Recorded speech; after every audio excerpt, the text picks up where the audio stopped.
갑자기 공황발작이 오면 증상에 압도되고 정신을 차릴 수 없을 지경이 됩니다. 하지만 호랑이한테 물려가도 정신만 차리면 산다, 이런 속담처럼 공황발작에는 효과적으로 대처할 수 있는 방법들이 있습니다. 오늘 말씀드릴 3가지 훈련만 기억하시면 숨막히는 공황발작에서 벗어나실 수 있습니다. 안녕하세요. 30년 경력 정신건강의학과 전문의 유상우입니다. 갑작스럽게 공황발작 증세가 찾아올 때 매우 당황스럽고 어떻게 해야 할지 모르는 경우가 많죠. 숨 막히고 심장이 마구 뛰고 당장 죽어버릴 것만 같고, 이런 두려운 상황에서 막상 응급실 가면 몸이 멀쩡해지고 검사에도 아무 이상이 없다는 소리만 들으니 너무 답답하다는 분들이 많습니다. 이런 분들을 위해 오늘은 공황장애 전조 증상과 그 자리에서 어떻게 대처하면 공황발작이 사라지는지 대처 방법 3가지에 대해서 말씀드리겠습니다. 공황발작이 발생하기 전 전조 증상이 있는 경우도 있고 없는 경우도 있습니다. 전조 증상이 전혀 없이 갑자기 날벼락같이 공황발작이 왔다고 이야기하시는 분들이 천면담 시에는 더 많습니다. 하지만 중요한 사실 한 가지는 심층 면담을 하다 보면 공황발작이 이번이 처음이 아니라 이미 오래전부터 전조 증상에 해당되는 증상이 간간이 있었다는 것을 많은 환자들이 발견하게 된다는 겁니다. 전조 증상 여부를 정확하게 인지하는 것은 증상을 미리 예측하고 한 발 더 나아가서는 예방할 수 있다는 점에서 매우 중요한 역할을 합니다. 가장 흔한 전조 증상으로는 시각, 청각 등 감각이 예민해지거나 이명, 어지러움, 호흡이 답답한 증상 등을 들 수 있습니다. 이런 전조 증상이 있을 때 재빨리 대처를 해주면 공황발작으로 넘어갈 것을 막을 수가 있습니다.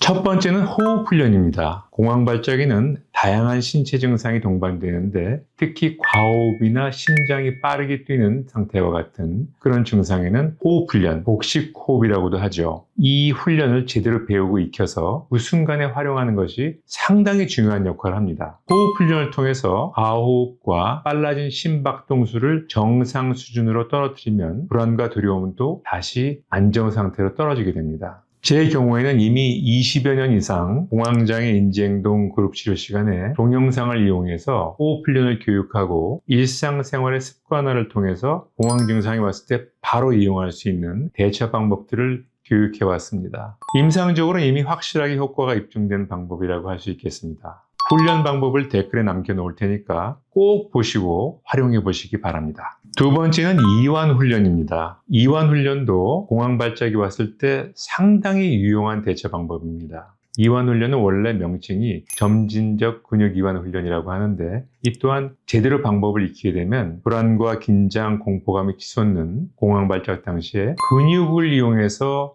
몸을 이완시킴으로써 마음이 편안해지고 긴장이 풀리는 상태가 되는 방법입니다. 이완 훈련을 제대로 익히게 되면 공황발작과 같은 불안, 공포 상태를 떨어뜨릴 수가 있고, 평상시에 지속적인 불안, 긴장 상태를 떨어뜨리는 것뿐만이 아니라 잠들기 어려운 수면 문제에 대한 좋은 대처법으로 활용할 수 있는 등 여러 가지 상황에 활용할 수가 있습니다. 마지막 3번째는 안구 훈련입니다. EMDR이라고도 하죠. 공황발작이 올 때 활용할 수 있는 좋은 훈련법입니다. 안구를 수평으로 좌우로 이동해서 순간 불안, 긴장감을 떨어뜨리는 효과를 볼 수 있는데요. 특히 호흡 훈련을 제대로 익힌 경우에는 안구 훈련과 호흡 훈련을 같이 결합해서 훈련하면 효과를 더 올릴 수가 있습니다. 훈련 방법을 댓글에 남겨놓을 테니까 꼭 보시고 활용해 보시기 바랍니다.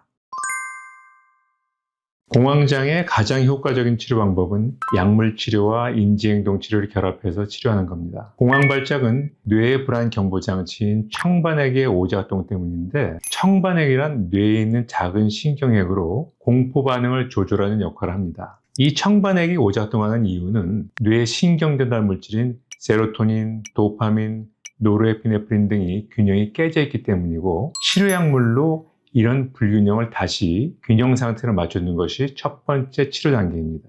약물 치료 과정에서는 두근거림이나 호흡곤란, 어지럽고 쓰러질 것 같거나 그 외에 소화기 증상이나 비뇨기 증상 같은 다양한 신체 증상들을 초기에 조절하게 됩니다. 공황장애의 심각한 문제는 이런 신체 증상과 공포감, 두려움이 결합되면서 예기불안이나 특정 상황이나 장소에 대한 두려움을 보이는 광장공포증이 생긴다는 의미입니다. 사람 많은 장소, 다양한 교통수단, 터널, 비행기, 미용실 이런 장소들이 두렵거나 힘들게 됩니다. 이런 증상들은 약물 치료만으로는 좀처럼 해결되지가 않죠. 심리적인 합병증이 생긴다는 이야기인데 특정한 신체 증상에 대한 두려움도 생기고 예를 들자면 두근거림, 호흡곤란, 어지러움 여러 가지 소화기 증상들이 두렵거나 피하고 싶은 증상이 됩니다. 이게 건강염려증으로 이어진 경우도 아주 흔하고요. 인지행동치료 시간에는 여러 가지 훈련, 호흡훈련, 이완훈련, 안구훈련, 인지훈련,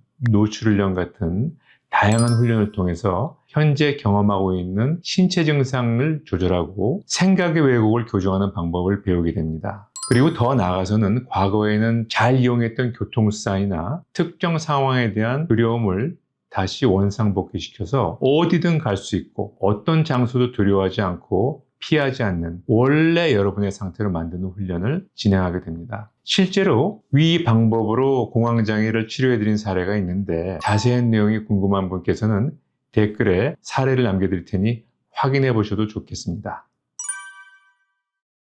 오늘은 공황장애의 전조증상과 대처법, 치료법에 대해서 말씀드렸습니다. 공황장애는 힘든 시간이지만 반드시 극복할 수가 있습니다. 지금 겪고 있는 불안과 두려움은 영원히 지속되는 것이 아니며 훈련과 치료를 통해 분명히 나아질 수 있습니다. 여러분의 용기와 꾸준한 노력이 가장 큰 힘이 될 것입니다. 여러분은 공황장애를 반드시 이길 수 있는 사람임을 기억해 주셨으면 좋겠습니다. 공황장애를 겪고 계신 분이나 치료를 받아보신 분이 계시다면 댓글로 경험을 나눠주셔도 좋을 것 같습니다. 영상이 도움이 되셨다면 구독, 좋아요 부탁드리겠고요. 오늘도 여러분의 평안한 하루를 기원합니다.